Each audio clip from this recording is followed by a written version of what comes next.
You know, when you're just like walking down a city street, you totally trust the ground beneath your feet. Oh, absolutely. We all do.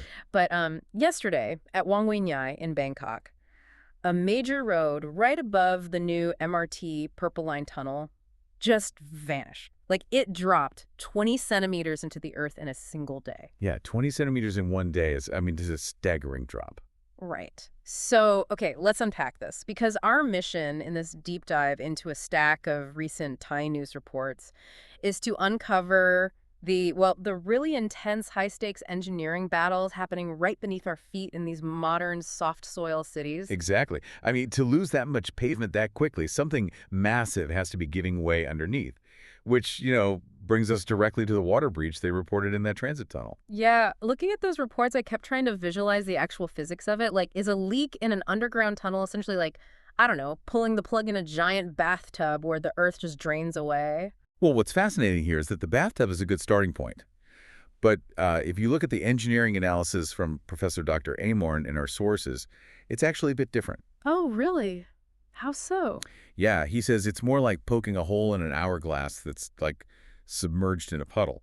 See, the engineers aren't actually terrified of the water breaching the tunnel. Wait, they aren't? No, not at all. They are absolutely terrified of the sand and the soil that the water aggressively bleeds into that hollow space with it. I have to challenge that timeline a bit, though. Even if, like, sand is washing in 30 meters down, the earth up above is highly compressed, right? Right. Usually it is. So it shouldn't trigger an instantaneous day of collapse at street level. Yeah. Unless something else is structurally wrong with the neighborhood itself. Well, that is exactly where Bangkok's specific geography acts as the catalyst.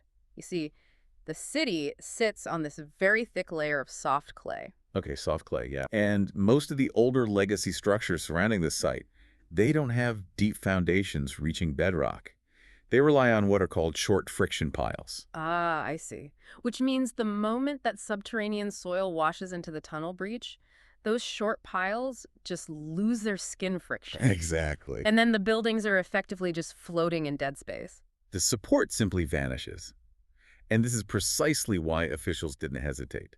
They mandated a strict 30-meter evacuation zone right away. Yeah, I read they moved about 60 local residents out of their homes and into a nearby temple for immediate safety. Yeah, they had to move fast. So what does this all mean for the response team down in the mud?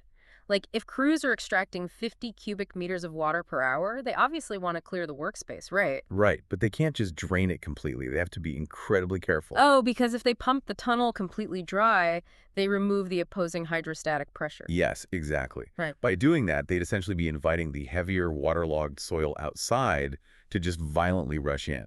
Wow, so they actually need the water in there. Precisely. They have to maintain this really delicate water balance inside the tunnel to create that opposing outward pressure. Yeah. If that equilibrium breaks, the collapse on the surface actually accelerates. That sounds incredibly risky. It is. The sources even detail these extreme backup contingencies they had ready. Like what? Things like ground freezing to artificially harden the soil.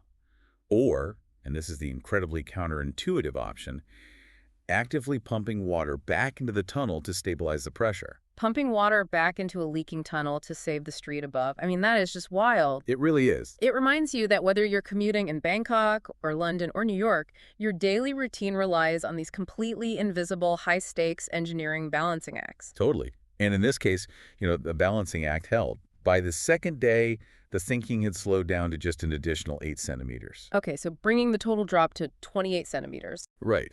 And officials are currently projecting a 7 to 12-day fix by injecting chemical concrete into the voids to basically harden the surrounding earth. Well, which is a huge relief for those evacuated residents, obviously. But, there's a broader pattern in the reports that really sticks with me. Yeah, the frequency of this. Right. This isn't an isolated event. This is actually the second major incident in Bangkok within a year, following that massive sinkhole near Vajira Hospital. Right. It really forces a larger conversation about the realities of urban expansion. It really does, because as underground transit networks continue to aggressively expand into softer, riskier soils all over the globe, you have to wonder. Yeah, what's the limit? Exactly. Are we reaching the physical limits of what the earth beneath our cities can safely support? Definitely something for you to think about the next time you step onto a subway.